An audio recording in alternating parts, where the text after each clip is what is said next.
Hello! It works! And there are people!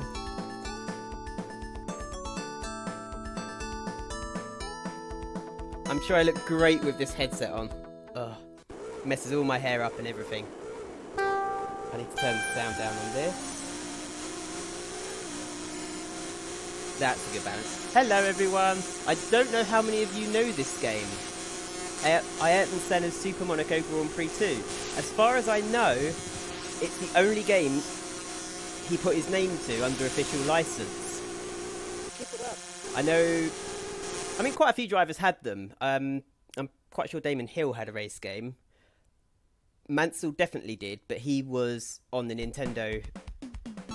The NES? Or he might have been on the Super Nintendo, actually. It's not something you see anymore these days, is it? You don't get drivers like... You don't get Lewis Hamilton's F1 2020 or whatever. But I think back then in the early 90s, they couldn't get the license to the official teams and everything.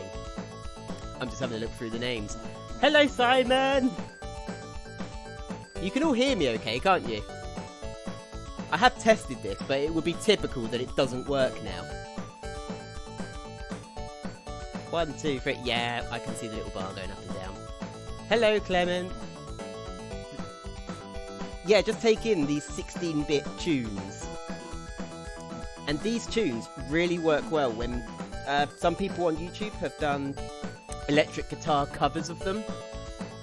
And I think the sort of synth sound of the Mega Drive just lends itself to the electric guitar so well. So there's Ayrton Senna. I think this game was sort of based on the 91 season.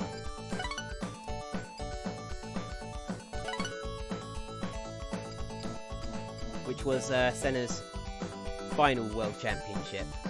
Say, of course, in 1992, the Williams FW14B sort of dominated.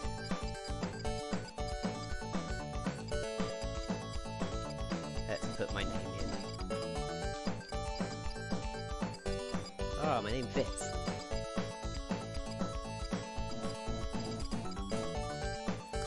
Yeah, 91 was the end of Honda's dominance. They had been really dominant in sort of 88, 89, 88, 89, 90, and 91. Yeah, it would have been 4 years they were dominant for. I know Prost went to Ferrari, but the Ferrari was never that competitive. And I think Prost got more out of the car than it really deserved. But then they sacked him, didn't they? He complained that the... Everybody knows the rumour that Prost was fired by Ferrari because he complained the car handled like a truck.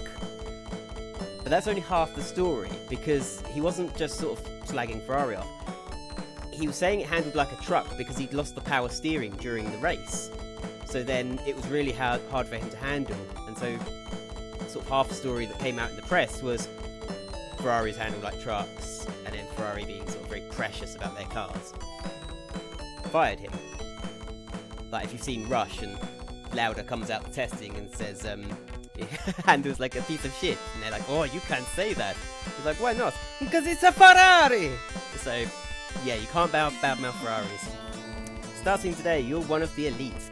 Give it all you've got and show that you belong among the top racers. Your success or failure is in your hands. Oh great, that's not good. Hone your driving skills, climb the ladder and get that championship trophy. Against all these unlicensed knockoff names. Some of them I can recognise, some of them I can't. Oh, so we just jump straight into the race and we'll select a rival. I'm going to let you guys pick my rival. There's a particular way the rival system works, but I'll explain that later. Exhaust Heat, yes, I remember that. I never played it. I have sort of seen footage of it. There was a game like Exhaust Heat. I'm not sure what it was called. Super Pole, maybe. And it was on the arcade systems. And it's the best 2D representation of Formula 1 I've ever seen. Whoop whoop. Not since Colin McRae Rally. Yeah, that's true, yeah. Colin McRae Rally, but then... Yeah, I can't think of another sort of named game. They sort of phased out in the mid-2000s, didn't they?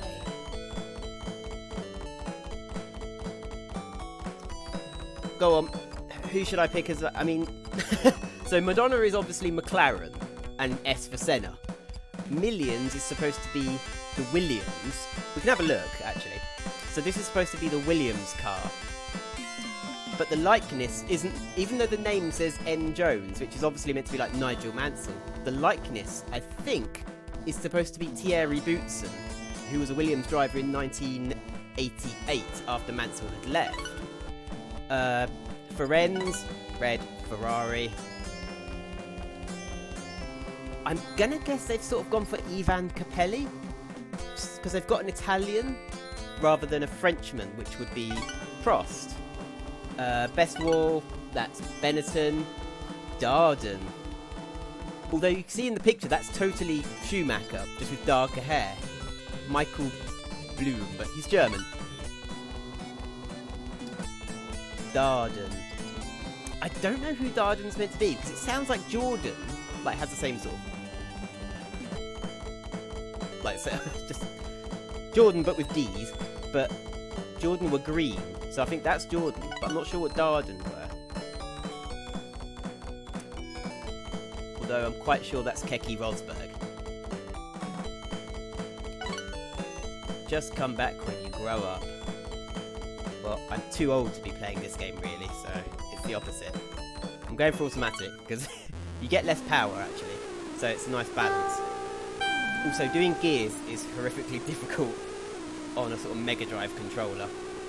You're just forever pressing the wrong buttons. See, look at these graphics. This was our simulator in the early 90s. Oh god. I keep having to check the map to see what corner's coming up next. So I think you have to beat the white dot. The white dot is the guy who's last. Because in the early 90s you had pre-qualification, like some of the crap teams, which you might have heard of, like the Life team with their W12 engine. They would have had to go through pre-qualification, and if they weren't fast enough, they just didn't get in the race. So there are a lot of teams who entered Formula 1 and never competed in a race. I know, it sounds a bit cruel, doesn't it? Joke. But I don't think Jordan were a joke. Like, they were a really respectful team. They did really well. And they had like the best looking car in 91. Jason says, Boop. If only there was a team called Boop. Bye, Jess. Oh, sorry, Billy. You said race against the Ferrari. I would have been absolutely beaten. Oh, I thought I was third for a minute. I was seeing the flashing orange car. I'm like, yeah, I'm third. No, I'm right at the back.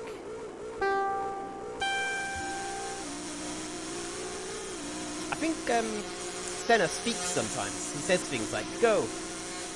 But it's like 16-bit sound. That's really quite awful. Oh, God. Oh, no. Oh, it's all going wrong. This is not the start of the career. It's really difficult first because you're in a slow car. And then you work up as you pick your rivals. So you pick a rival, and if you beat that same team twice, you earn yourself a seat in their car, and that's how you progress to the best car. Oh, I don't want to hit him. Oh, I would have washed out wide and hit him. No, we don't need to pit in. You only need to pit in if you've hit a few cars and it starts saying trouble. And I think you just lose some top speed. Unless you whack a wall and then, oh, I'm gonna hit him again. Unless you smack a tyre barrier. And then your race is over. I see. You can't help but wash out wide on those corners. I can't look at the chat so much actually when I'm racing. It's amazing the concentration that goes into a 16-bit race game. 12.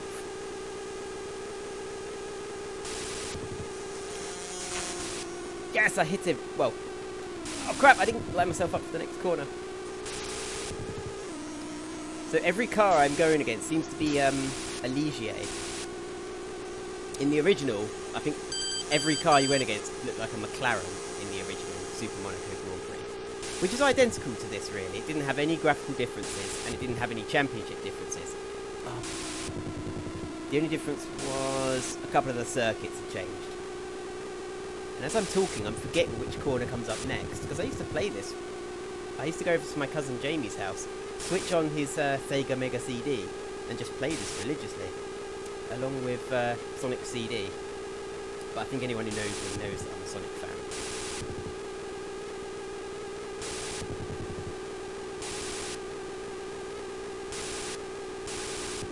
No, I've got to pit in.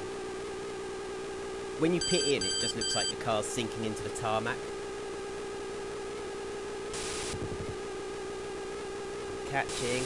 Oh, and you get the sparks. I forget you get the sparks out the back of the cars.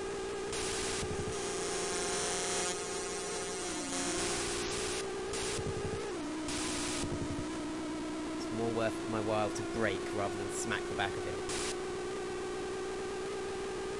Yeah, this is one of the first race games I know where you couldn't just pick the best car. Like in F1 2010 or... No, it wouldn't happen until F1 2010. Oh, I'm gonna hit him again. So yeah, when you had PlayStation Formula 1 games, you could just pick a Ferrari or pick a, like Schumacher's Benetton, and you'd be the best immediately. But this is the first game that forced you to start in a rubbish car. In the original, you started in like a MINARAE. I'm not sure what team I'm supposed to be in. I think they're called RIGEL or something, but that still doesn't clear it up. But it obviously reflects every F1 driver's career. Like Senna started in a notoriously underpowered car called a Tolman, and he only got good results out of it because A, he was immensely talented, but B, it generally was at the races where it was soaking wet. Oh, I thought I had 5 laps. So I think it was a 1984 Monaco Grand Prix, which was stopped early when Prost was waving his arms. Senna went by just as Prost stopped, sort of in protest at the weather. And we'd all, well, I say we, I wasn't born at the time, but everyone had thought Senna had won the race in a Tolman, which is the equivalent today of, I suppose, a Sauber winning the race. And it wasn't just as if, everybody else was racing poorly. Like, he overtook Niki Lauda fair and square.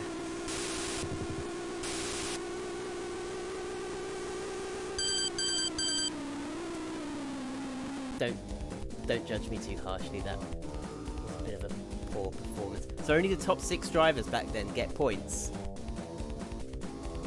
So Senna, Mansell, don't know. Although that's a Minardi in 6th place, that's notoriously unrealistic, I think. I'm gonna get told off. I guess you did the best you could. Well, is that all the talent you've got? Let's just move on to the next round. Brazil. We shall select a rival. I'll pick the same car again, because I really need to get into a better car. But I'll show you some of the other teams as well. Like, if you're starting an F1 team, like, yeah, what do you call it? You need a catchy name. Feet. Yeah, alright, Feet. I'm gonna guess, like, it reminds me of the Lotus when they had camel sponsorship. Oh yeah, the old screeching noise. Oh god, that guy waving the... Yeah, back in those days, the guy with the checkered flag just ran out onto the track. I'll show you something really good with the guy with the checkered flag, actually. No, we're not going to race with him. That's quite a cool looking car, very dark and mysterious. Still not sure what team it's meant to be. LOSEL, that could be Lotus, because they stopped doing a yellow car. They went to a white and green car in 1990, actually. So that's definitely Lotus. We've got Minardi there, that's an easy one. Tyrant is Tyrrell. Somebody on Twitter told me the Tyrrell is... Yes, feet would be footwork. That could definitely be footwork. Yep, that makes sense. Rigel looks like Ligier, which was like... That was the entire grid of who I was going up against. Everybody was in that. Cool and Moon. Right, so we'll pick Dardan again. No, it doesn't make any sense for me to pick Dardan, actually, because I didn't beat him. So I don't want to lose to them again. So I'll pick the LOSEL. somebody in my category who I have a realistic chance of beating. Because if I keep losing, I am honoured that you have chosen me. If I keep losing to them, I'll lose my own seat in my team.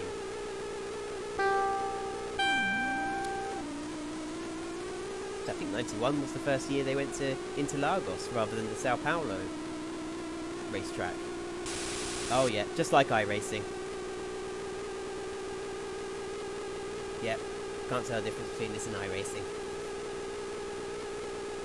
I do prefer this track, it's not so left, right as the previous racetrack, which is a real racetrack. Oh dear. Phoenix, USA. I think they only went to Phoenix, USA once, possibly twice, but I don't think it was all that popular. I don't think the American F1 tracks have been all that successful. They did Las Vegas, which was quite an awful design.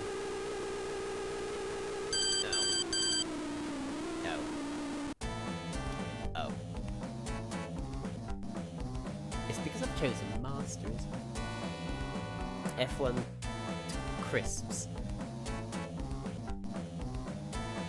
Oh, of course, yeah, Tyrrell make yeah, it's Tyrrell crisps, isn't there? Or chips, potato chips for our American viewers.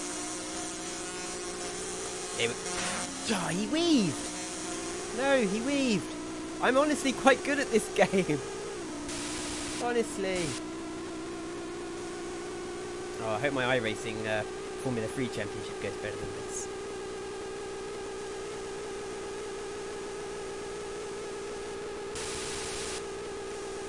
They're not even on the racing line, they're just everywhere.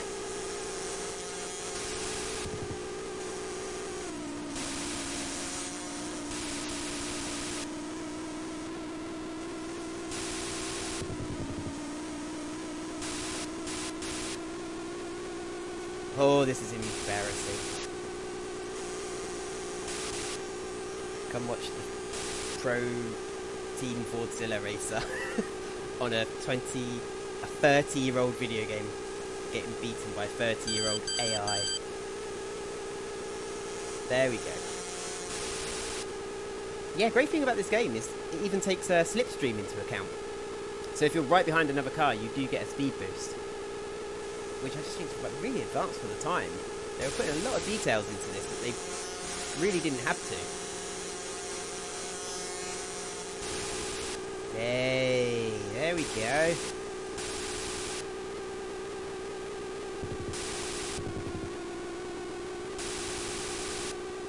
Well, so I've only got to get to 9th. That's where the rival is. See the orange dot on the map. I haven't heard Senna yet. Usually on the last lap and such, he says, come on. I don't recall hearing him in the last race.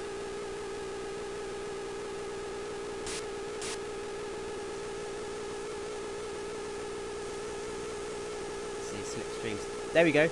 Getting a few. There we go. So this is where I learnt my racecraft. I had this on the Mega Drive. My cousin had the Mega CD, I had the Mega Drive. But there was no difference with the games. No! And and on the Atari, I had an Atari ST, and on that I had the more realistic F1 race game, which was called Microprose Grand Prix, or Jeff Crammond's Microprose Grand Prix. And that was like the first, or one of the first 3D polygon simulators that you could change the setup of the car, how hard the suspension is, and it wasn't just a case of choosing soft, medium, hard. It was like iRacing. It went into horrendous amounts of detail in how you could set the car up. Around the outside.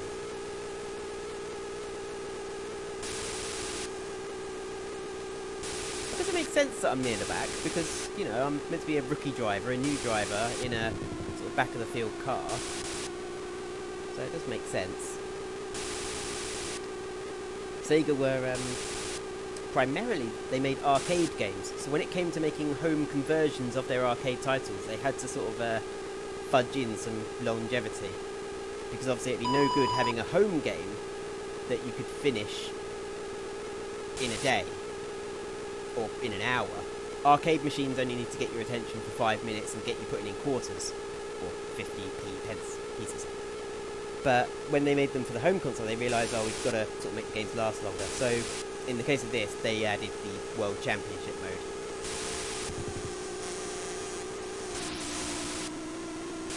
I had to back off the throttle there. I don't want to smack into the back of him. That would just cost me time. Could we get him on the last lap? We really need to.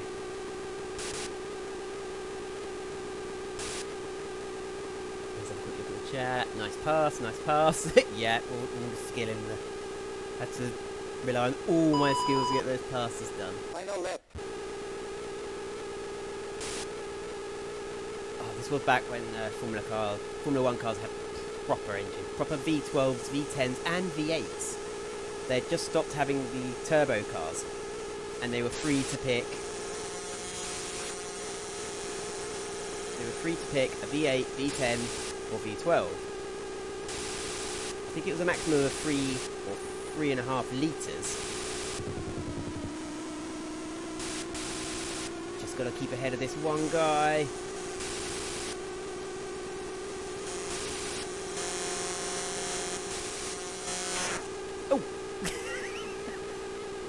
That might have been a dirty move, but I didn't expect him. Oh! Fly! Fly, my pretty. That's the one thing you can do in Super Monaco Grand Prix. The guy with the checkered flag flies. No points, but I did beat the rival, so that's important. Keep up the good work. I will. Let's just save progress. Yeah, that save earlier. I was practicing. Testing this all works, really. Oh no, I don't want someone else challenging me. Oh, so that stops me being able to choose a rival.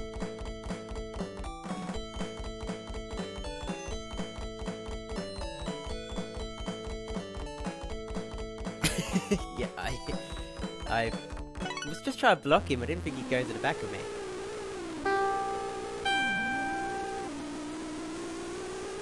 Oh, I told lots of people about the stream. Why aren't there 200 people watching me? I'm kind of glad there isn't 200 people watching. I might be a bit more nervous if that was the case.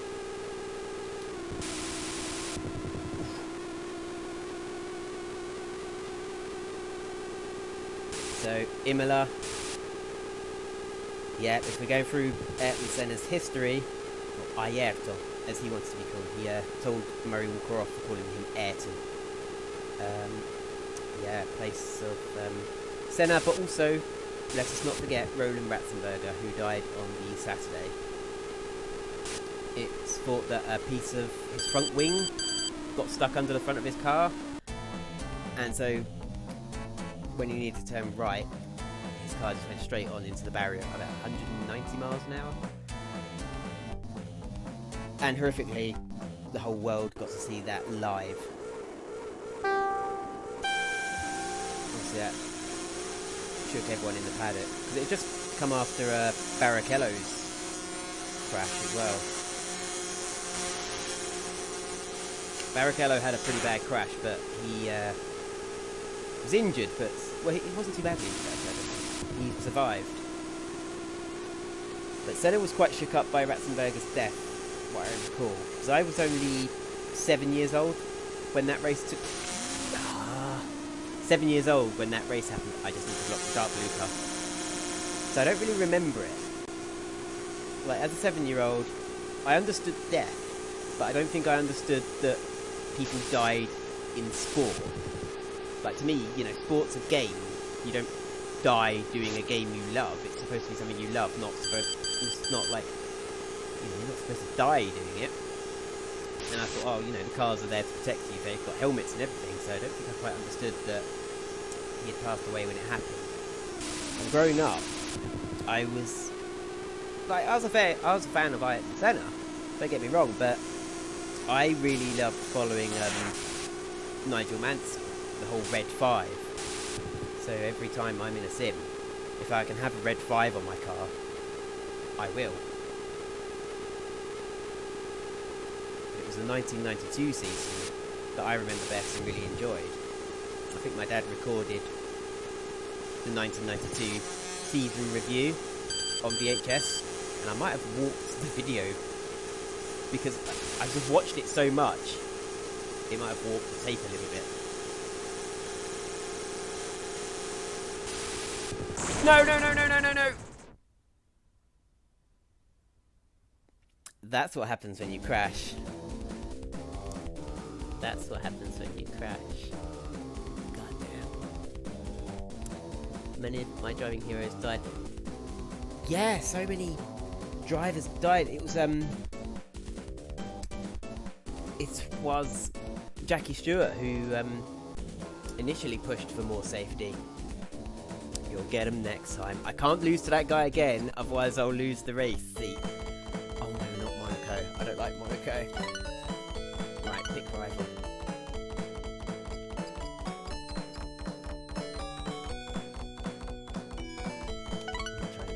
No, I can't beat him. He's too fast, isn't he? I need to pick the other. I need to pick the LOSEL guy. See, so it's a lower team that wants to be my rival because he wants to steal my seat. We'll pick the LOSEL. Oh, that's definitely that face. Martin, I'm pretty sure it's Martin Brundle. I was talking to his son the other day a little bit on Twitter, which was nice. I say talking, he shared a couple of tweets with me. So that was nice.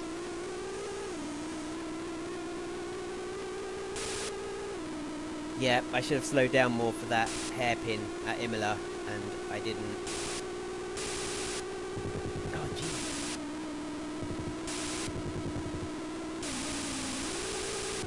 It's like the car doesn't turn tightly enough to get around those corners. I might actually, I'm just deliberately crashing this race just so I don't have to do the race.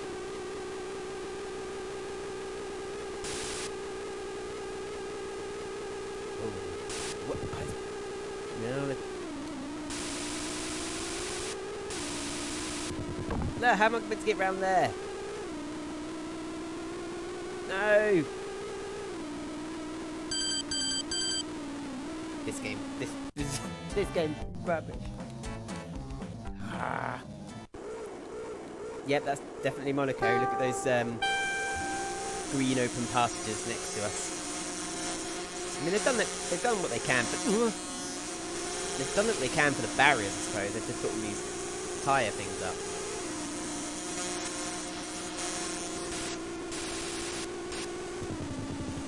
It's so twisty, and these cars just don't. These cars just don't turn enough. There's already a huge gap to the car in front. Look. I might just throw this race. Whoa! Whoa! Okay, maybe not.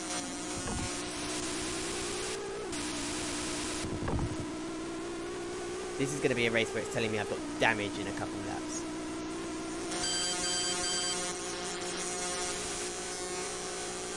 No! Get back behind me.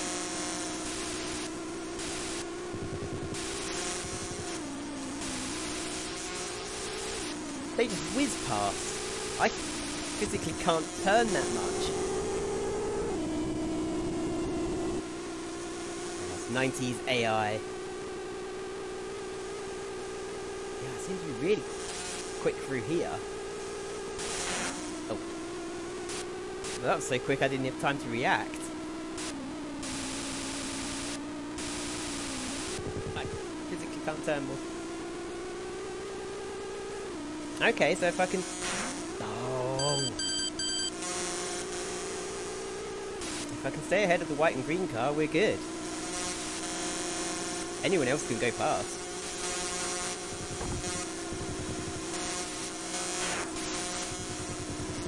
How many cars have I hit? Who's keeping count?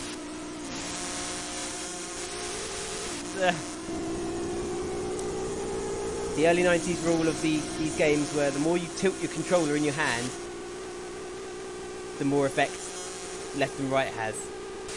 Completely placebo, but we all swore to God it worked.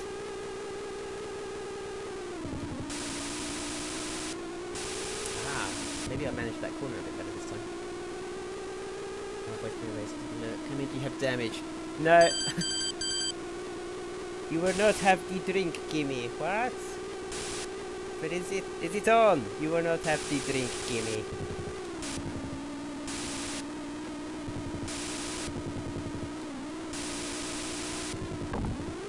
I think I'm hitting these walls so slowly that it won't cause damage.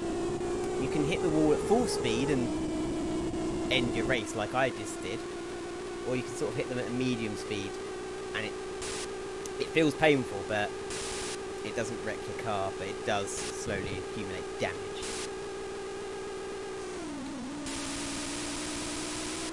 They are impressive brakes. If you can come down from 320 to 100 kilometers per hour in less than a second, like your face would come off, wouldn't it? I know F1 brakes are strong, but I don't think they're quite that strong. Oh, I'm trying to anticipate the next corner.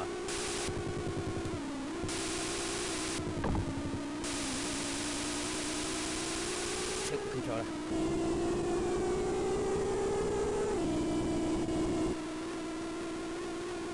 I don't think it's any surprise that I think in this game, if you don't win the championship, Senna does. So Senna just makes himself the best in this game. But, say, he pretty much wasn't he? Like what he did with the Ford-powered McLaren in '93 at Donington Park. Like his teammate, Andretti, had the same car and kind of went nowhere. I think he put it in the gravel in about 6 races. Maybe the first 6 races in a row even. Just put it in the gravel and no points for McLaren. And in the end, they replaced him with HACHINE.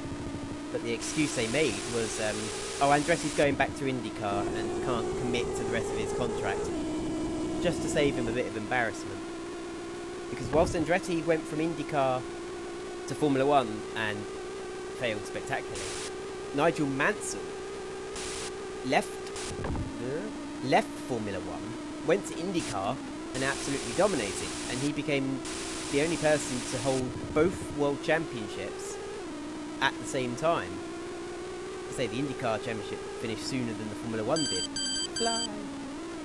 So Prost hadn't been made the champion of '93, whilst Mansell was the IndyCar champion, so he still held the '92 championship at that point for a few more weeks. Go! Keep up the good work. Hooray! See? Beat them twice. The LOSEL team wants you. Oh, look at the beauty of it. Change team. Yes. This machine features a durable chassis and handles quite well. Just kind of hoping it'll be faster, really. Let's save our progress. How long have we been going? 35 minutes. And we're on... Oh no, 38 minutes. 34 minutes. 34. And then Jacques. Yep. Because, of course... Andretti was, feet is challenging you. There's a sentence you wouldn't think you'd read. Feet is challenging you. Have you had feet challenge you before?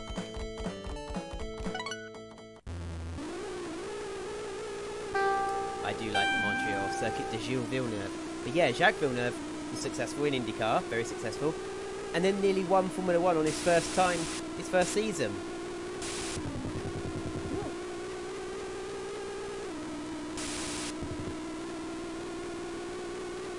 And as much as I wanted him to do that, you know, it was nice to see Damon take a world championship. By 1996, when he was leaving Williams, he really needed a world championship, because I personally felt he had been diddled out of a championship by I wasn't sure if there was going to be a barrier there. Yeah, in '94 when Schumacher turned into Damon Hill. Yeah, I don't give Schumacher the benefit of any doubt there. I just think that was naughty of him. I think Damon was very gracious about it. 6 likes. There's probably 20 dislikes.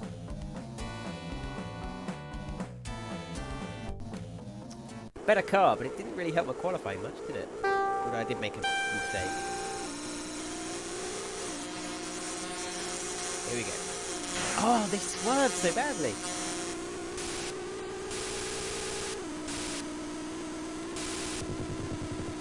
I admit, I'm more used to the original Super Monaco game. That'll be the screenshot for this video when it's recorded and all up later.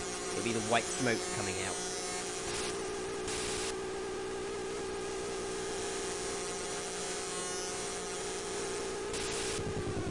There we go, max speed through there.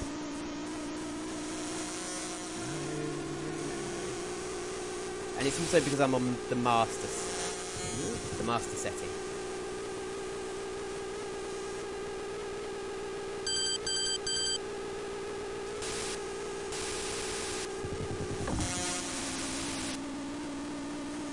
Oh, I might have done a bit of damage to the car then.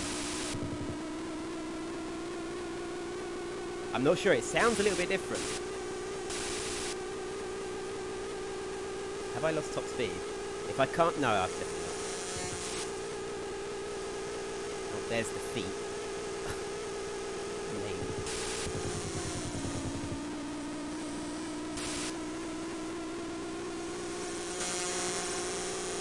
Yeah, this game, the way it makes difficulty is just the AI are just unreasonably difficult and the car doesn't turn enough.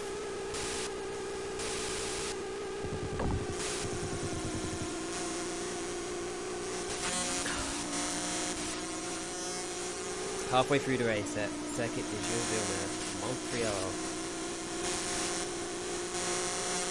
My landlord is Canadian, and recently I keep bumping into like the person at the petrol station who's Canadian, and I was like, oh, American?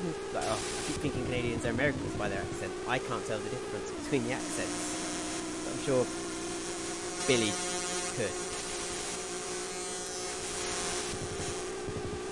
See, I can't help but weave on those corners.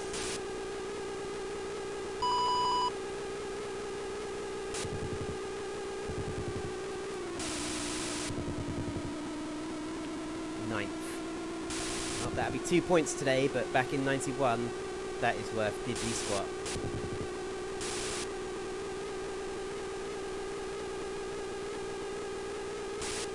So yeah, the green and white Lotus.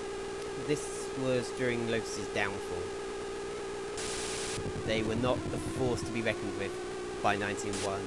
They had lost Honda engines, they'd lost Ayrton Senna. I'm not sure what engines they were running at the time. Were they running Ford power by then? Possibly.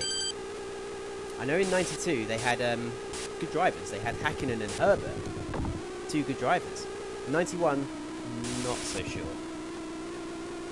But yeah, they were an underfunded team, putting out underpowered cars. And they'd gone from like a championship winning team when they had like the John Player special car. I mean, even Nigel Mansell drove for Lotus at one point. That was how he got his foot in the door. I think Colin Chapman just really likes Nigel Mansell. Maybe it was the moustache. It does win you over. And if he wants to go faster, he just has to shave it off. But I think it was interchangeable with his eyebrows, as Jeremy Clarkson said.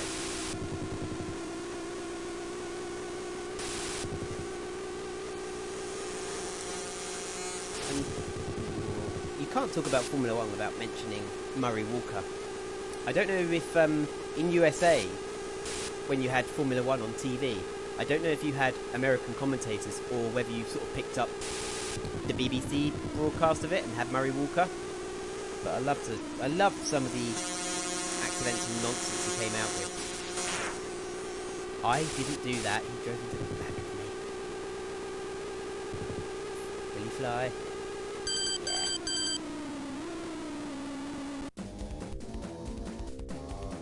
Canadians and Americans say, yeah, they sound the same to me, unless it's really pronounced, I suppose. Unless you've got a southern South Carolina drawl, and then a Canadian that's sort of very stereotypical and saying a lot, I really wouldn't be able to tell the difference.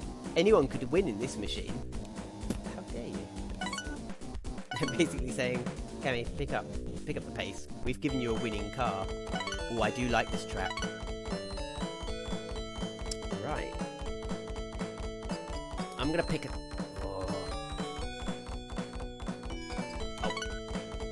I'll pick the Dardan. I like orange. I like the colour orange. So a Dardan 192. Now that follows the naming scheme of the Jordans, because the first Jordan was called a 191, and then 92 was called a Jordan 192. Although I'm not sure they had Judd V10s. They might have.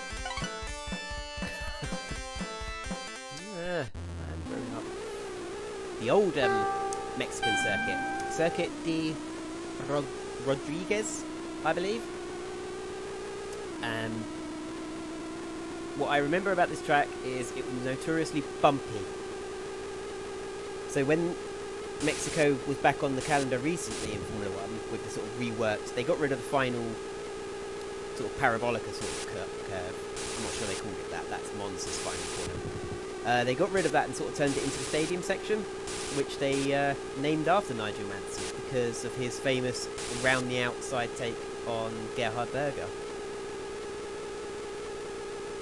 And that is one of the memories that sticks out for me. It was when a couple laps to go and Mansell was trying to get second place back off Gerhard Berger. And he sort of goes, and Mansell goes round the outside. Incredible! And you, the excitement in his voice was half the reason I loved F1. I can make these places up. Go. And it's go, go, go. Yeah, none of this, and it's lights out and away we go. I'm not such a fan of that, because it sounds very scripted. Like, Crofty's a good commentator. I kind of just wish he mixed it up. Just when it came to the beginning of each race. Just that, lights out and away we go. I'm pretty sure that's what it says. No!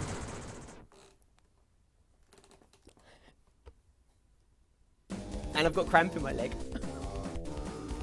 What was it I was saying? That track was the one I was going to do really well at. That was the track I was going to do really well at.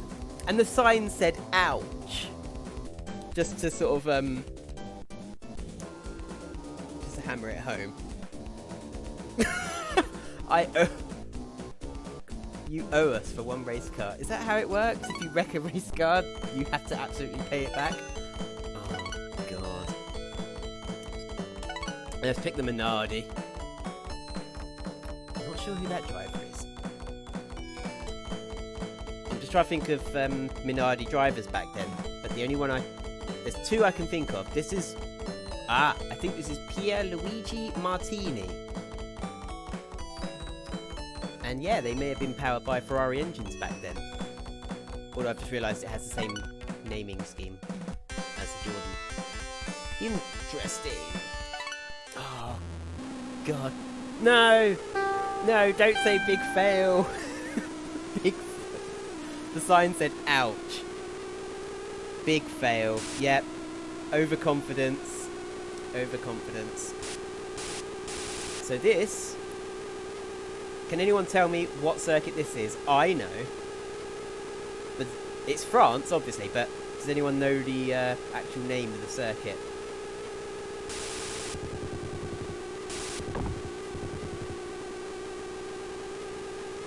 I think they ran the circuit until the early 2000s. It was a good circuit. I don't know why they... It's a shame they don't go there anymore. It's a good circuit. I used to love Silverstone, but I'm not such a fan of Silverstone now that they've but now they've changed it. They've made it a slower, more winding track, whereas Silverstone for me was a fast-flowing circuit. So I've fallen out of love with Silverstone a little bit. Of course, that's got to be the first round of the Formula 3 iRacing Championship I'm taking part in next week. Goes on for about 6 weeks, and the first round is Silverstone, so... Yeah, I'll definitely be sort of midfield, back of the pack maybe. As long as I sort of get some points and keep it clean. I'm not expecting to win. Brands Hatch is a circuit I expect to do well at. What? I didn't even move.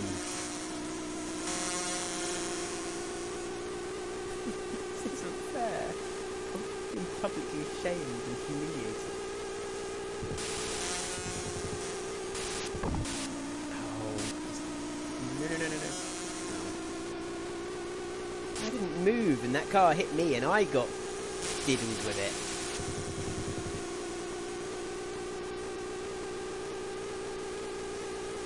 Now, for everyone watching this, like, the game just takes up your screen, takes up the video.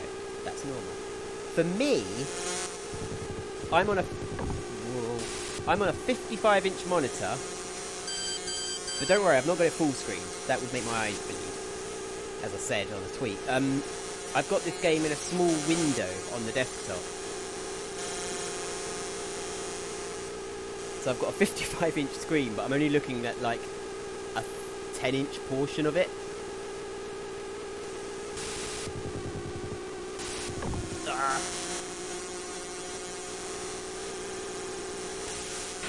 Oh.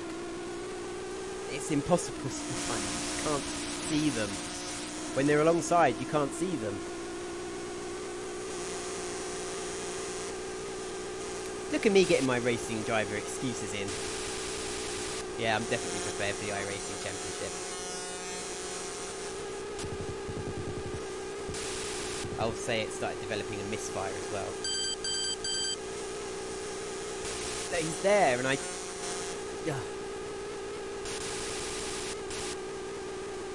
I was speaking with a mind coach, like a mental coaching coach? A mental coaching coach. Basically someone who sort of helps you with how you think before racing. Mental performance coach, I suppose. His name's Lee Spelzini, the Mind Man, I think he goes under. And I was talking to him briefly about, he asked me how do I prepare for races. I said, I don't. It's, for a long time it's just been a game, so I just jump into it. And when I said to him, I think I hold my breath through corners, he said that was a very common thing for race drivers to do. They breathe on the straights and hold their breath in the corners. And of course what happens then is you sort of tense up and then you're not relaxed. And for me, when it's a racetrack with long straights, where you can have a few seconds to relax and then your mind wanders, I start thinking, like, don't wreck it, don't crash it, don't spin it, and then all I'm... I break. And then all I'm thinking is, now all I can think of is crashing it. Like, if you say pink elephant, don't think of a pink elephant, all you're thinking of is a pink elephant, and that starts to happen to me during races. No! Get back here. No. I can't see him, this isn't fair. I didn't move. You can hear the pain in my voice. I'm really going an hour. I thought I'd have the championship done in an hour. I thought I'd have the championship won in an hour, but no, this is showing me right up. As it, I think it's raining outside again. Plus with lockdown, like, you guys weren't going to be doing anything else. You weren't going to be going out and playing.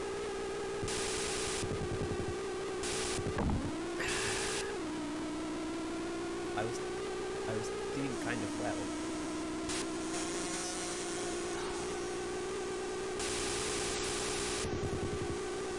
Should I cut my losses and just go to the Super Monaco Grand Prix that I can win?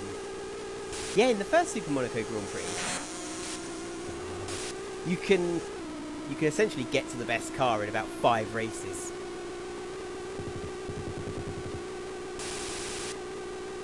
No, I'm not pitting in. Final lap. Oh, there we go. Final lap. No, I'm not going to try and do that again. In my head, I thought, oh, I'm doing an impression of the voice on the game, but no, that... I think it just came out sounding Welsh or something.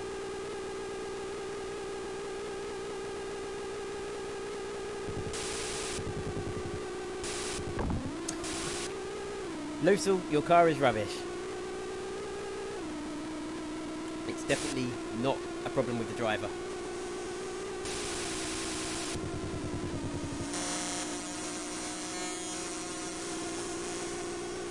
back through the field. I'm pretty sure I've lost top speed from all my impacts.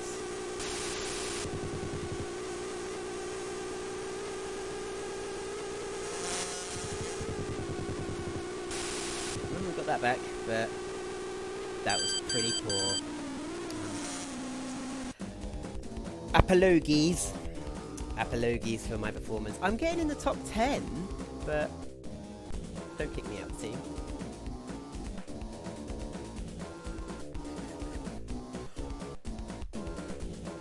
See, there's so many teams you can drive for. I've not driven for a lot of these teams ever, so I didn't expect. Come on, spaghetti arms, get control out there. Spaghetti arms. I'm going to use that on somebody else.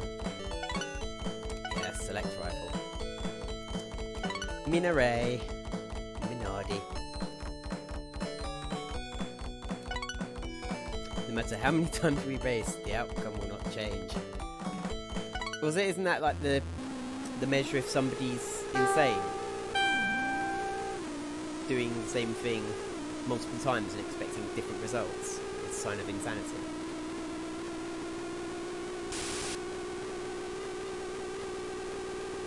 Ah, so it's slightly updated Silverstone.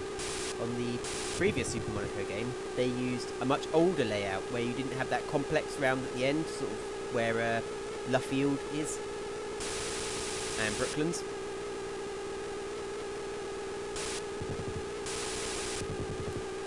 Ooh. Chaos on the signs. I'm gonna guess Chaos is referencing Sonic the Hedgehog with like the Chaos Emeralds.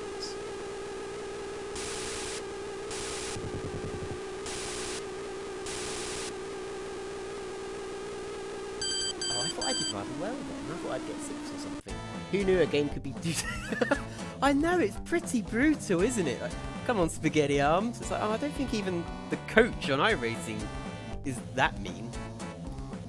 I love this little animated graphic as well. It's like one of the reasons I became an animator was like little sprite graphics on the Sega Mega Drive.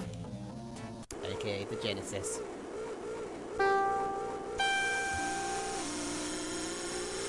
Have you noticed in recent Formula 1 races now that they've started putting sounds to the lights?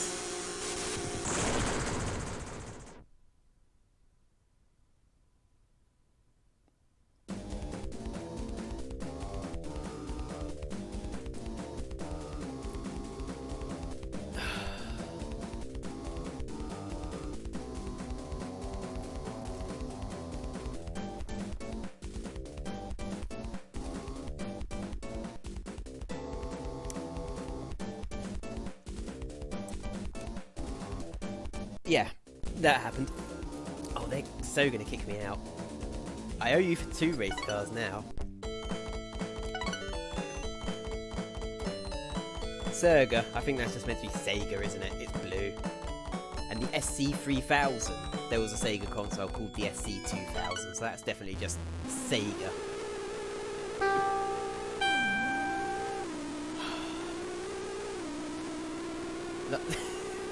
Alright.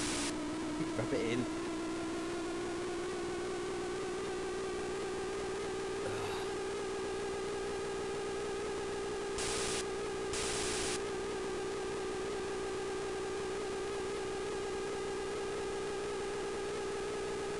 Oh no! So you can't see this, but my TV is saying the TV will turn off automatically in 50 seconds because it hasn't detected a signal input.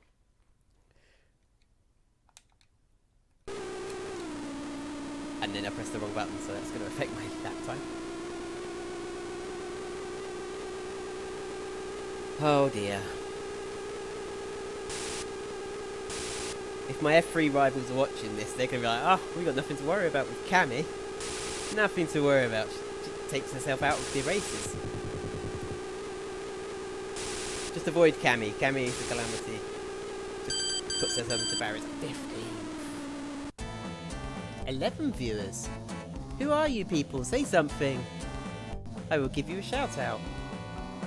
Talking of shout outs, Mr. Simon Watson is a very popular YouTuber. He specialises in Euro Truck Simulator, which is not as brutal as this. But yes, please check out Mr. Watson's YouTube channel. Right, there you go, Simon. I plugged your channel. That'd be £10, please. No!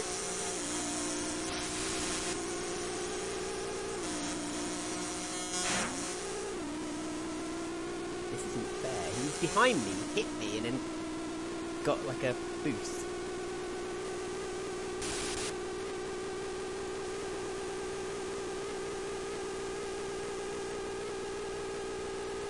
I'm going to lose a lot of fans.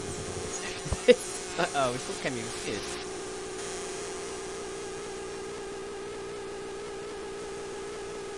I have to say though, I really appreciate, when I made the Patreon yesterday, I didn't expect anything to come from it. I really expected that I just expected that to sit on 0 for a long time.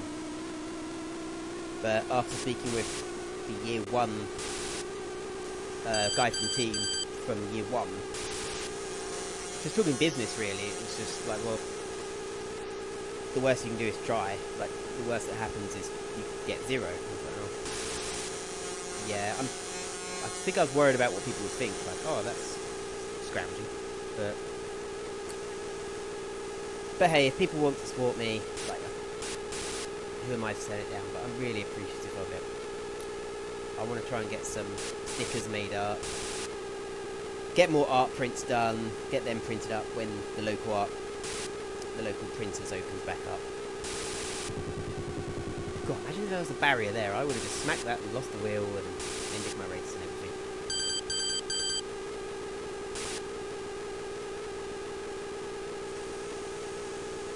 They just sound like big bees or wasps, don't they, the other cars? It's not a nice sound. I don't envy you all watching this. Maybe you've got it turned down a bit. Hockenheim was lined, like this bit of the track went through the forest, so they've just put a sort of token amount of trees in. It's only the 16-bit era, sort of forgive it for the lack of sprites. That's the car I've got to beat to retain my seat. And crashing I shall not repeat.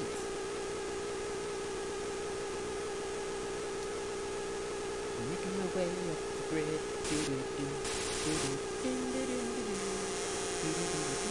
Get out the way. Move! Blue flag! Blue flag! Oh, should I be diving in more into Formula 1 history? Somebody told me the Tyrant team was overpowered. And Tyrant are based on Tyrrell. And they were a sort of midfield team at the time, but it was where Jean Alesi got his start, I believe.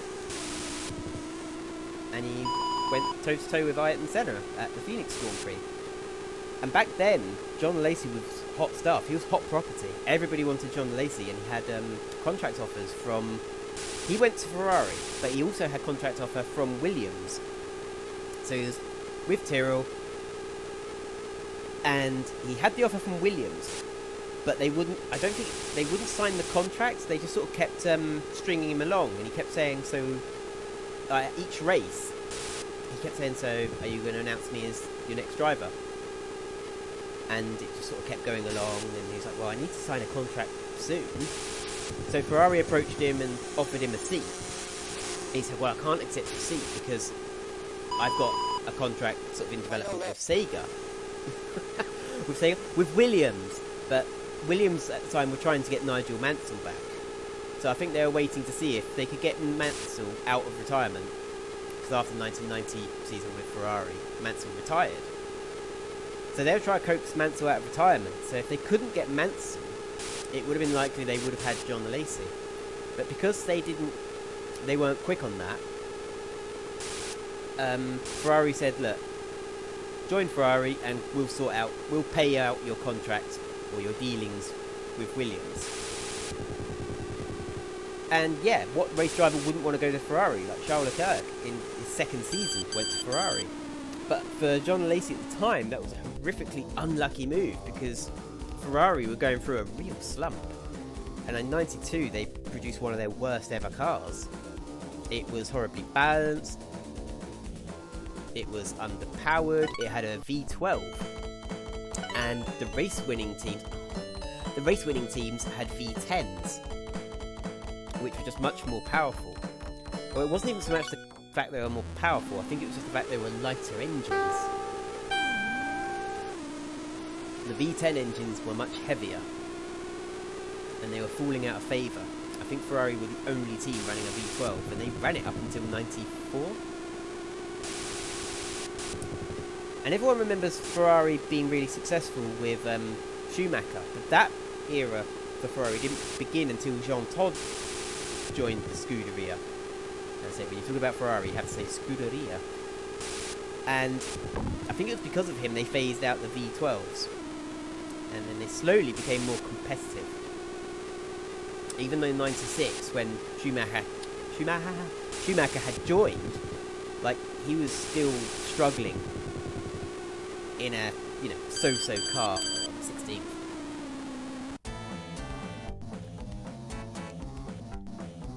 Oh dear.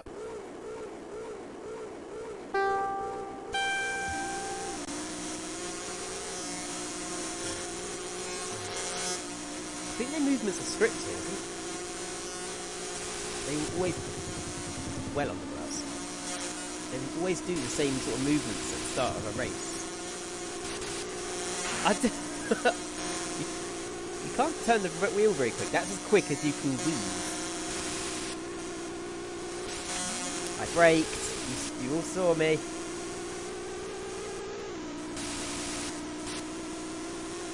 Fordzilla guys are watching this. Why did you take cameo? Thank God, Super Monaco.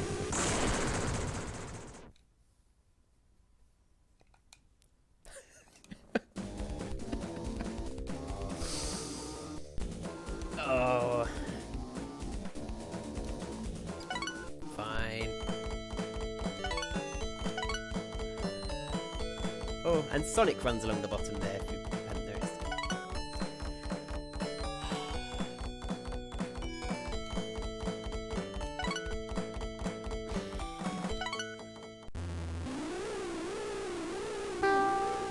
Yeah, Vettel saying, bring back the effing V12s.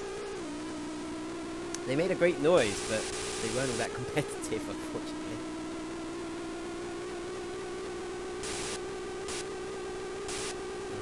Spa-Francorchamps, one of my favourite circuits.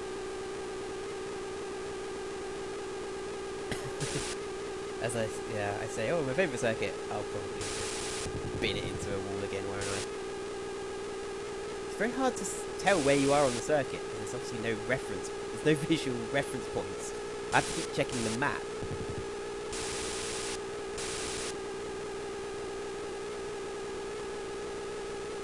And seeing traditionally, a lap around Spa-Francorchamps takes about 2 minutes.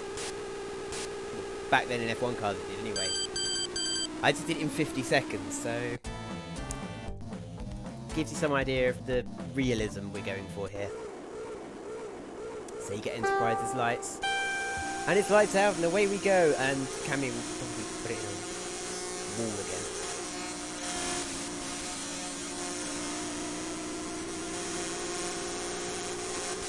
I thought it would be a cake walk in the park, piece of cake when I started this, but like its prequel was, it's pretty easy to get to the best car.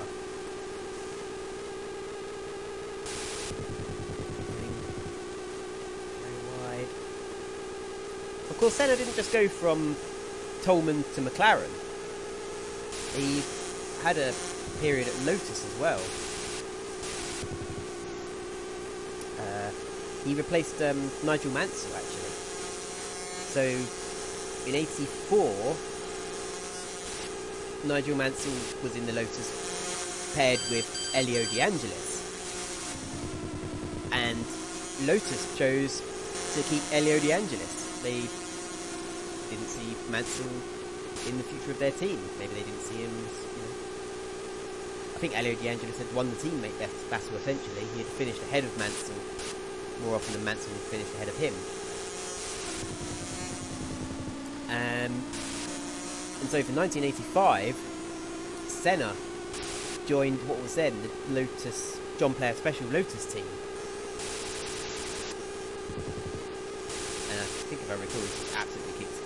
Elio De Angelis' butt in the team name battle. But I know at some point Elio De Angelis did pass away. But I don't know too much about Elio De Angelis. I know he passed away, but I'm not sure if it was like in a aircraft crash. I don't think it was a Formula 1 car crash. I'm really not sure now. All I know about Elio De Angelis is his helmet looked a bit like the sticks in its shape. And oh, I'm gonna hit it, aren't I? And John Alesi modelled his helmet pattern after Elio De Angelis, which I didn't find out about until well into the 21st century. I just thought, oh, they look alike, but I didn't realise it was sort of direct, sort of homage. So yeah, Senna went to Lotus, Mansell went to Williams, and then went and got his first win at my local racetrack, Brands Hatch.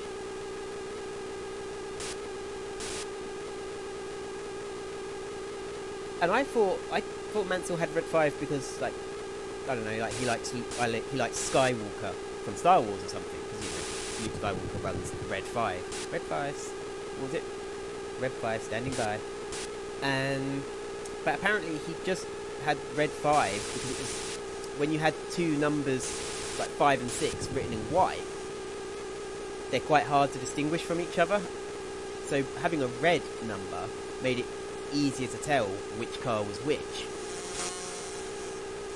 Oh, masterful dodging there, but I've got to get to my rival, and I don't think I'm going to do it, and I'm going to lose my race seat and go into a worse car, and I'm already struggling. And then of course the Formula 1 Grand Prix I was present for but wasn't present for was the 1986 Brands Hatch Grand Prix, because I hadn't been born yet, but my mum was carrying me. I'm not sure how many months. I was born in December and the race was in around August, so you know, I might have been 6 months in my mum's tummy, and she was dragged to a Formula 1 race. And we've lost. Oh no. Final lap. One more lap. One more lap. I can still do it. Yeah, so maybe I heard the F1 cars from inside the hood. I like to think that's how I got into Formula 1. It was sort of implanted on me as an embryo.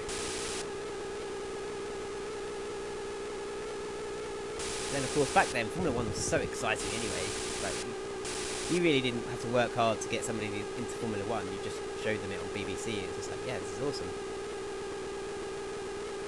I don't know why, these days it doesn't have the same effect. Oh, are we going to get him at the Oh, yes! That comes down to luck.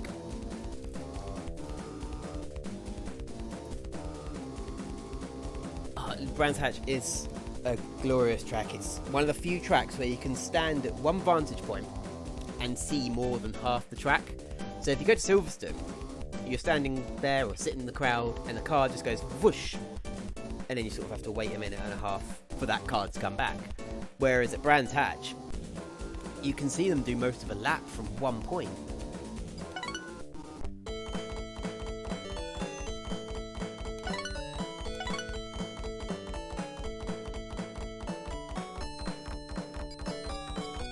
I only have to beat that guy once or twice. I know I've lost to him 3 times. I know, I've only got to beat him one more time. I'd better start taking you seriously. Because he talks in that gruff voice.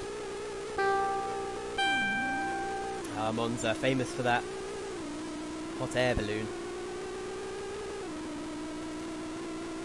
I think this is a racetrack that doesn't have any sharp corners and doesn't have any barriers for me to hit.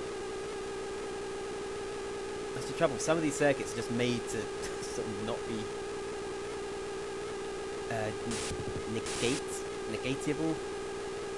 negotiable. I'm not sure the word. Can't really get my car around it properly because this is designed to not be suited to this control scheme. There we go. Look, no mistakes. flat out, and we'll see what my position is. I can't go any faster. 11. Good watching you. Got to go make some dinner. Yes, enjoy dinner. I'm actually really hungry. Coming off to make another race room video. Catch you later.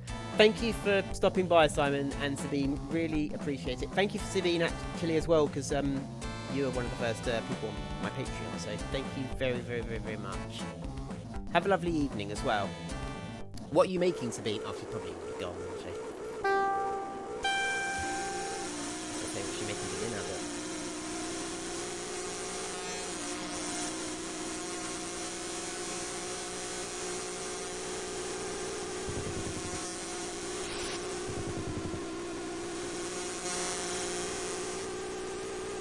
Alright, I haven't hit anyone yet, so... Get off my bum!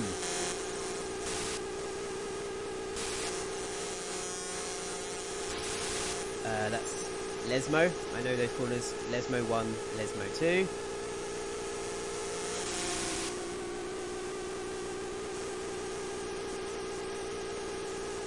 then coming up to the Parabolica.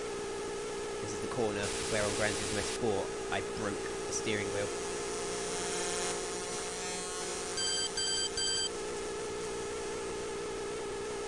Oh, if I can slipstream them, maybe they can slipstream me as well. I don't want them doing that. We could get points in this race.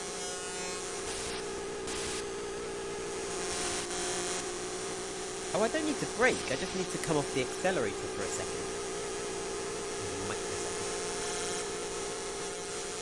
That bridge that we went under does exist in Monza for real, so kudos Sega for the realism. Attention to detail.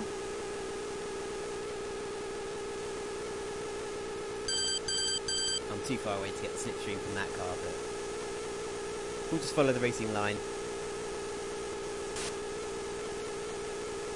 Have the inside.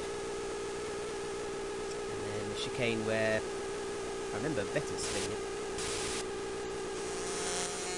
Well, 1 year Vettel spun at that chicane, and then the next year Vettel spun at the chicane I'm coming up to, where he then pulled out on Lance Stroll.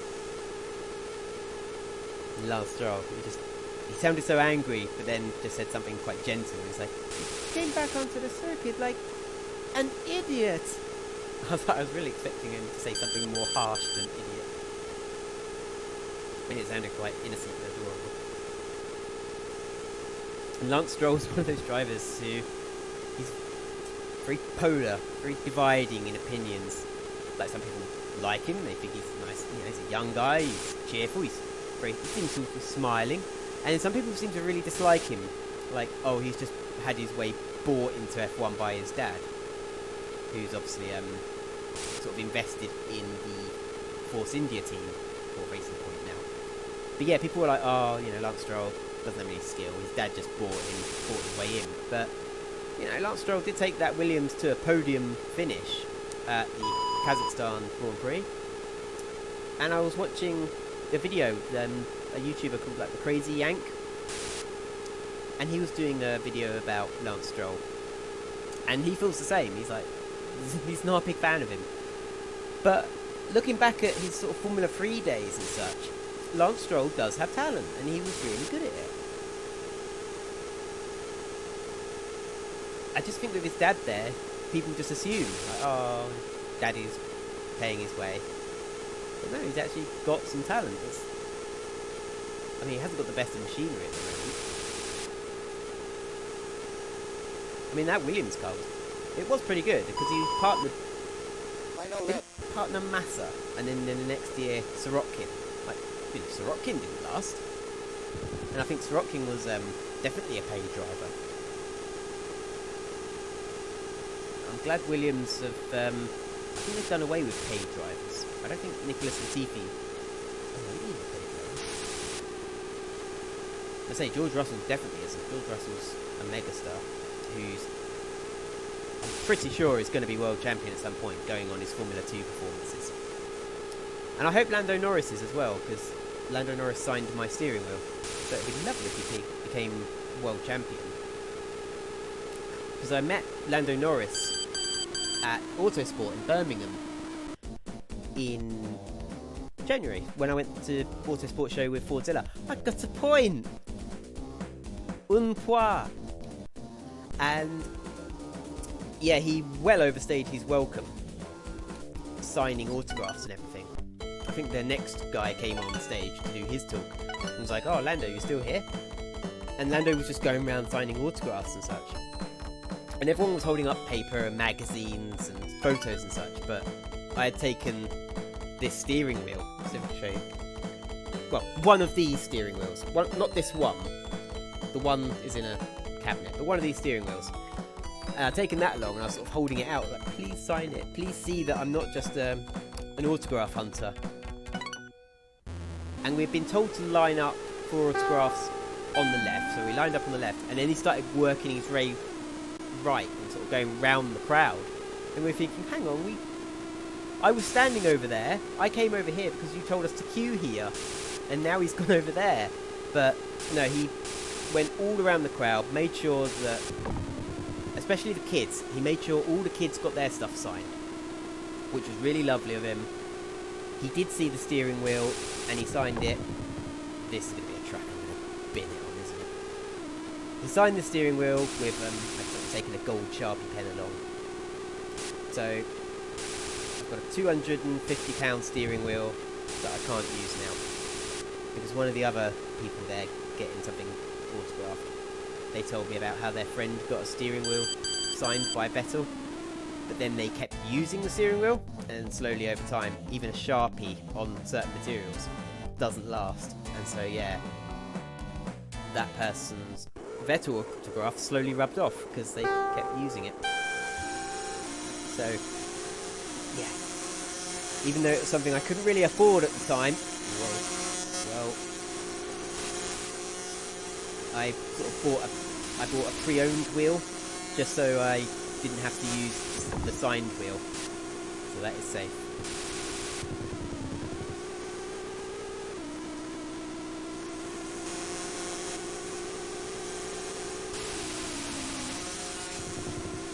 Oh, I remember to break them.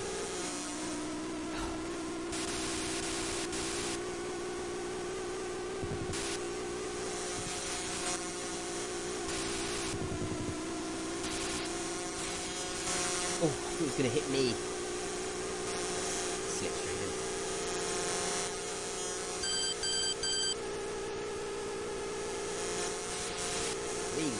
Got the other guy as well. This is a track I miss, Estoril. The Formula 1 stopped going there. I think Estoril didn't want to pay a higher charge or something for the Formula 1, so they just stopped going there. Which is a shame, I quite liked it.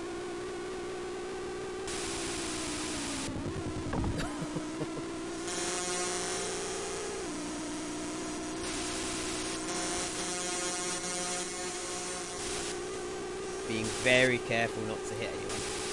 I know they go to Barcelona, which has a similar looking track layout, but ever since they changed Barcelona, they added a little chicane at the end. So you had this fast sweeping curve at the end, like Estoril, but they added this really crap little chicane, and yeah, I hate it. It's made me fall right out of love. I cannot physically turn more. It made me fall out of love with Barcelona completely. Circuits need flow, and take the flow out of them and just keep adding chicanes. It's not fun, is it?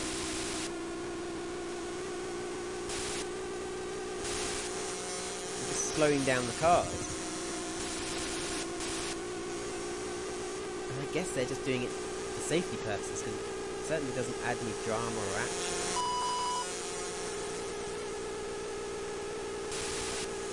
Silverstone's being ruined. Barcelona's being ruined. Hockenheim. Has Hockenheim been ruined? Because Hockenheim used to be a long track that was very hard on engines, and it just went through the forest. And then they changed it to a short little track. Well, more of a normal track rather than a track with long straights. But Yeah, I guess I don't mind that one too much. It has a decent flow. Jerez in Spain was another track I liked. That was on an Atari game I had called Grand Prix 2. No, that was on PC. That was on PC. A very weak PC I had.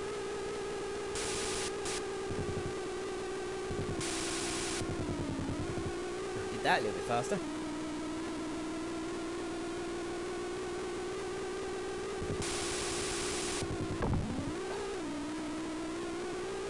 Ah. I said I'd only do this stream for an hour, but I kind of just want to get one championship done. And I think we're nearing the end of it. Portugal was towards the end of the season, so I think we're definitely getting towards the end of the season. Final lap. If the next race is Suzuka, then we're definitely near the end of the season. Because after that, it's Australia. Australia used to be the season finale. Whereas now, Melbourne's the season opener. So it used to be at Adelaide. And this Adelaide is still used for racing, but it's used for the Australian touring cars. Melbourne is a street circuit that is only open for the F1.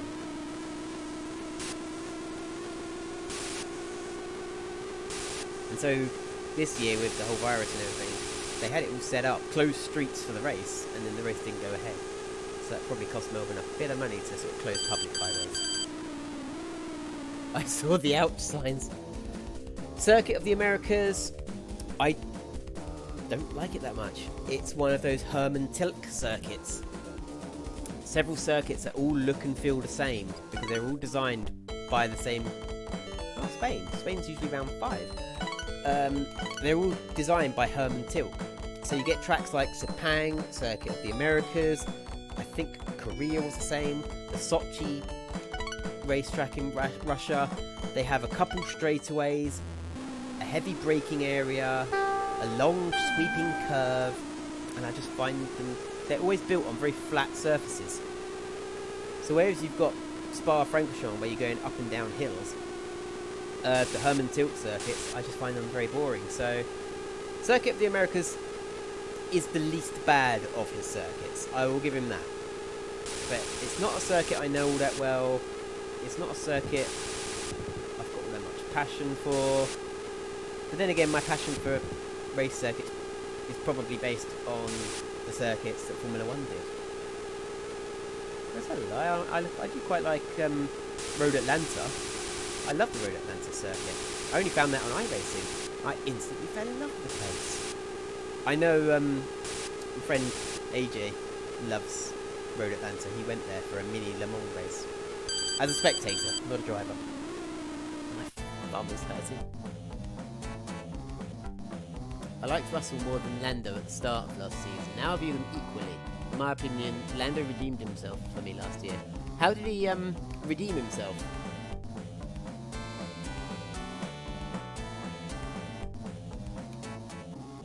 I'd love to hear how you felt Lando redeemed himself. Because I always liked him. I always think it was quite cool. But that could be the fact that he just seems a bit of a meme lord. He just seems very cheerful. You get some drivers who are very stone-faced, like Kimi, Mr. Kimi Räikkönen. And then you get drivers who are very well media trained, who just, they're not bland, but they know what to say, what not to say, and they have a certain way of behaving. Whereas Lando Norris, he seems very authentic.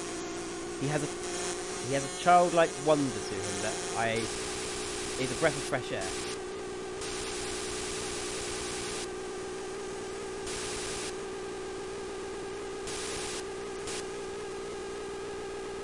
Concentration on your face. Oh, alarm clock sounds.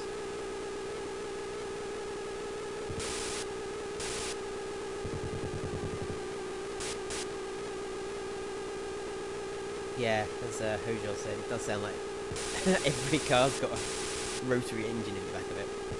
But there's a more fun word than rotary. I mean, if car has a rotary engine, you don't say it has a rotary engine. What you say is it has a wankle engine, because wankle is a much more fun word to say. And nobody can tell you off for saying it either. Like Mazdas have their wankle engines.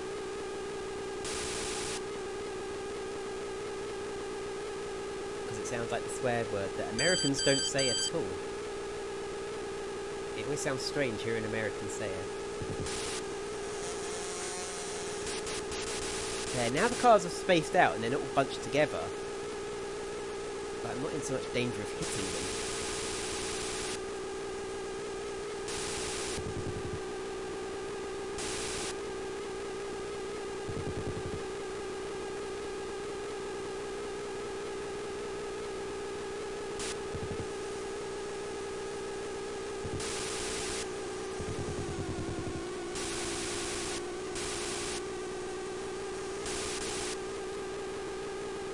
Oh. It's weird having to talk for a job. Like, not a job, but usually if I talk too much, someone tells me to be quiet. Especially at school. Every report card I had was, could do better if didn't talk so much. But then again, that could be a template they just wrote for every student's report card. Could do better if they applied themselves.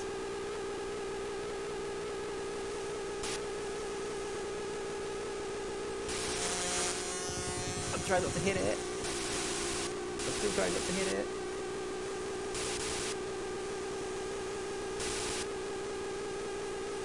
God, whenever I've seen anyone else do this game on YouTube and they're not very good at it, and I think, oh, amateurs.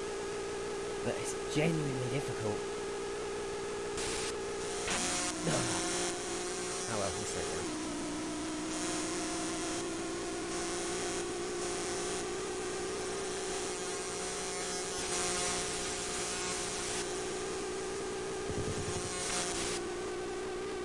Did I hit him? Did he hit me? I don't know what happened.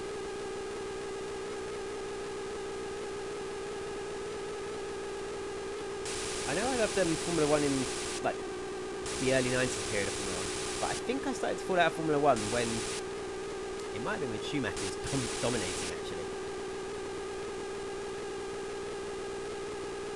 It's like when Red Bull started dominating for a while, so I fell out of it then. And at the moment, Mercedes is dominating, and I know, like, Lewis Hamilton may be British, but it's still, it lacks a bit of excitement if one team is dominating so much. I know they're a team battle to get between, like, Hamilton and Rosberg, but it's not the same as watching 2 or 3 different teams battle. And you've got talents like Norris and Verstappen. It's just like, if they were in equal cars, like, they'd be winning races. Like, Norris was in the iRacing IndyCar challenge against IndyCar drivers, and he went and won. He spun, and he still won.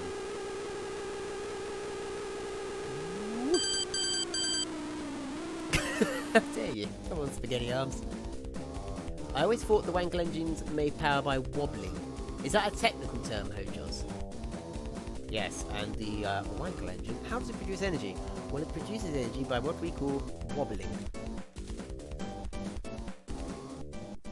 We harness the power of the wobble. What do you mean anyone can win in this machine? Right, we're coming near to the end of the season.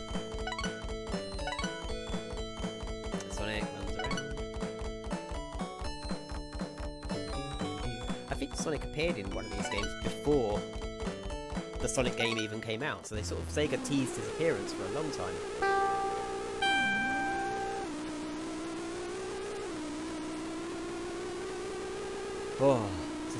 Oh, I was saying earlier, who can name that French track? And I never actually gave the name away. It was called Magny-Cours. I don't know if anybody got that, but yeah, it was called Magny-Cours. So if you got that, give yourself a pat on the back. Because they had just stopped going to the Paul Ricard circuit, which they've now returned to, which has been ruined. all the gravel pits are gone, all the grass is gone. So if you go off the track at Paul Ricard now, you just drive over the tarmac and you're fine. There's no risk. I guess it makes it more like e-sport in that respect. You can push hard and know that there's not going to be a crash. 15. Was it 2013 that had 7 different winners from 7 different Grand Prix? No, that was 2012. That was 2012. Yeah, I think, I can't remember the order in which they won, but Hamilton won a race, Alonso won a race, Button won a race, Raikkonen won a race, no, Mark Webber, Vettel, and maybe Maldonado as well. I might have just counted off more than 7 people there, but I have a feeling Webber wasn't one of the winners. Oh god, I thought it was a left. Oh, I went to the wrong side of the track. Suzuka is a track I like. It sparks joy. It's a track with a great sense of flow. It's a well-designed track. The only track that's got a crossover point as well, which is always, I always found neat.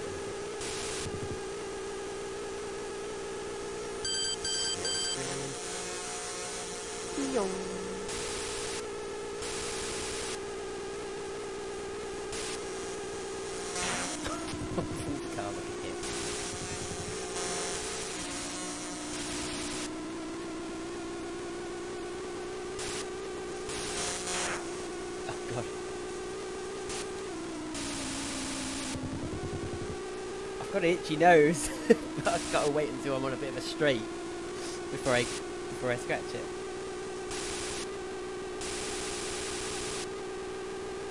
And these aren't quite... There we go. Oh heaven.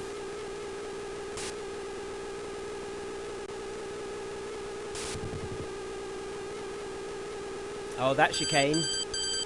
Very famous, very famous. I believe it's called the Casio Triangle. I don't know why they call it that. I don't know, the Casio make triangles at the time? And that is, of course, where Ayrton Senna and Alain Prost had their coming together in the 1989 Japanese Grand Prix. I think Prost turned... For Senna, it was a late dive where I think he expected... Senna had a habit of expecting everyone to jump out of his way a bit. But at the same time, it was... you could see in the camera footage that Prost... If you compare it to the lap before, Prost turned in early. Like, if Senna wasn't there and Prost turned, he would have cut the grass. So Prost turned in early, possibly knowing that, well, if Senna doesn't finish, I've won the championship. And of course, Senna needed points, so he kept going.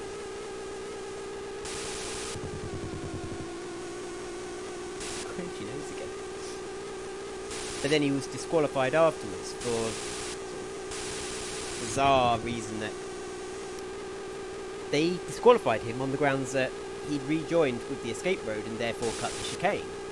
Well, that's what those escape roads are for. I can't remember the F1 principal's name at the time. Jean-Marie Le Pen? No, Jean-Marie Baptiste. And he was saying, oh, if you go off the track, you've got to reverse back onto the track. Which is, like, ridiculous. He's meant to do the 3-point turn in the road. And people would rejoin track... You know, people had gone off the track before in other races and rejoined using an escape road to cut the corner. As long as you don't gain an advantage, it's fine. But no, on that one occasion, he decided to enforce that rule because it was seen at the time as, well, head of the FIA is French, Alain Prost is French. They'd quite like to see a French world champion. I mean, that's disputed, and it's just my personal opinion on the matter, but it didn't seem like they were very keen on Ayrton Senna at the time. He was a bit of a young upstart. Senna also pushed for better safety in F1.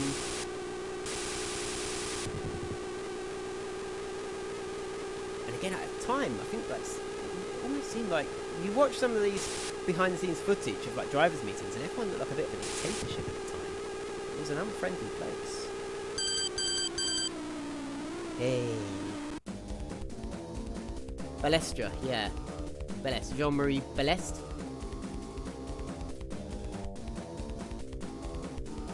What's that? Hoosiers. I agree, love. Mark Webber. Don't worry, you're not being stupid. Right, we're coming to the last race of the season with my solitary point. Oh, I've still not been promoted. Sonic. Right, we're coming to the final round now. Maybe I'll get this MINARAE drive. I have to beat him twice in a row, that's the thing.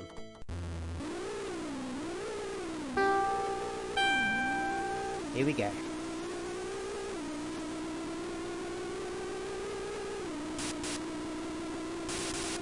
Man, I am hungry. I need to eat after this. I think I was a bit nervous before doing this stream. I say I've never done a live stream before.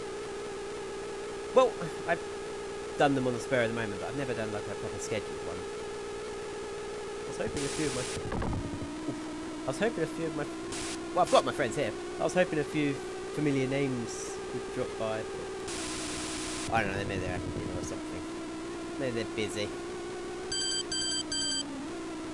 Or maybe they're one of the people watching who've been quiet.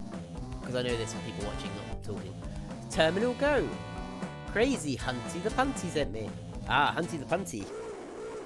Yes, Hunty the Punty is a guy I met on Gran Turismo Sport. Had a good race with him in the Super Formula category. In what was quite a ridiculous race with the amount of penalties handed out. That penalty system. That's why I don't play Gran Turismo Sport so much anymore. That penalty system just really got on my nerves. Look at me braking and not hitting the other car. So is Crazy, is Hunty the Punty watching then? Speed. I am Speed.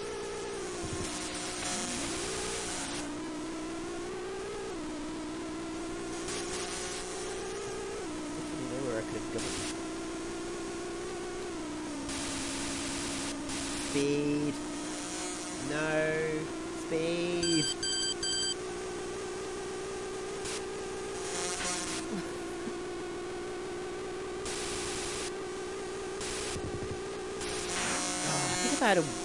Well, we can't use a wheel with this, but you just can't turn quick enough with a D-pad.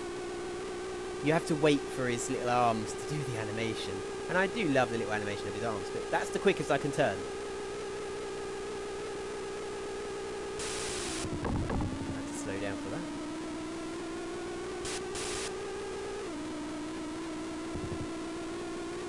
Oh, the Mega Drive. 4 megahertz of power.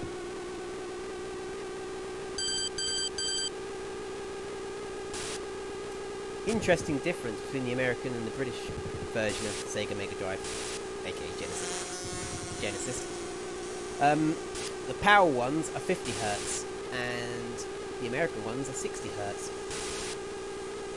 So, in the early days, European games ran slower than the American counterparts. So it wouldn't surprise me if this game, when I played it as a kid, ran about sort of 16-18% slower. I know Sonic the Hedgehog did. When I listen to American ones now, it sounds like it's been sped up. Get out of the way. Move. Oh, I'm making some progress. 7th. Go out the end of the season on a high. This is where Nigel Mansell in 1986 basically lost the World Championship when his rear left wheel the tyre just exploded on him. And it was later said that he kept the car under control and parked it up, but they said, oh, if you'd lost control and crashed, because the race had gone 2/3 distance, the race would have been stopped, ended, and on countback you would have been declared the winner because you were the leader at the end of the last completed lap. So because Mansell managed not to have a crash at 190 miles an hour, he lost the championship. Which is pretty gutting for him. He'd done everything right, and he was let down by, I think it was like a Goodyear tyre blowing up. And then when that blew up, Williams said to the teammate Nelson Piquet, oh, looks like the tyres are not dealing with this circuit well. Come into the pits and we'll change your tyres. So Nelson Piquet got away with it. His tyre didn't explode because he'd just seen it happen to Mansell.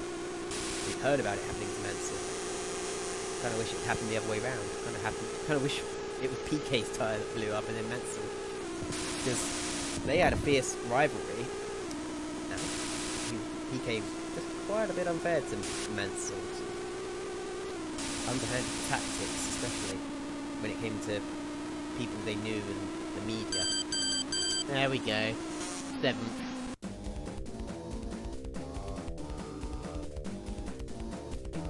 Oh, look at that! Ayrton Senna won the championship. Who would have thought that?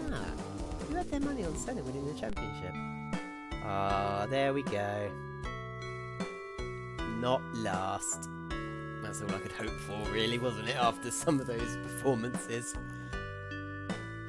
Oh. So we've got Senna, Mad, Mil, Fur, Bess, Tir, Jock, La, Fi, Min, Da, Sir, Los, Bla, Rig, Ku, and Moo. Cheer up, everyone has problems in the beginning. Keep on practicing and you'll improve. Thank you, Senna-san.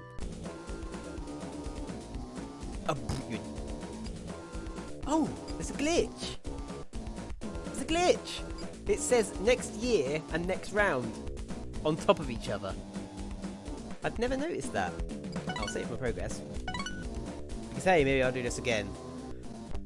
Oh, no, I don't think so. And then you just repeat the season over and over and over, and slowly you try and work your way out to the best car. Oh, 8 people are still watching after 2 hours.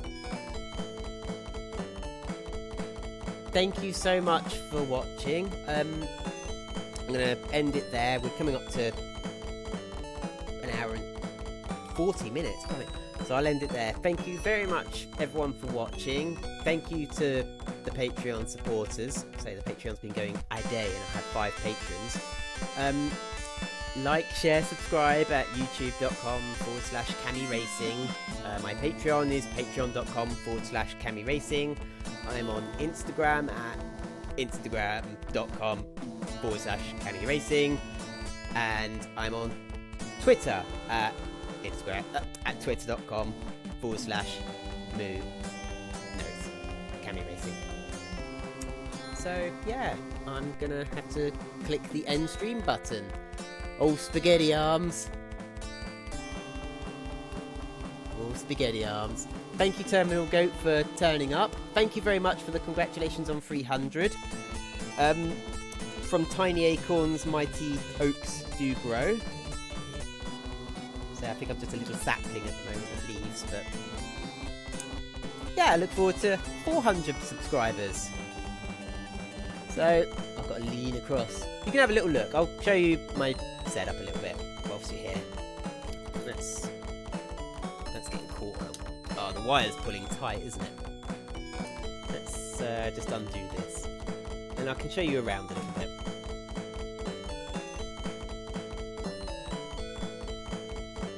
There we go. So there's where I'm looking at your chat and everything.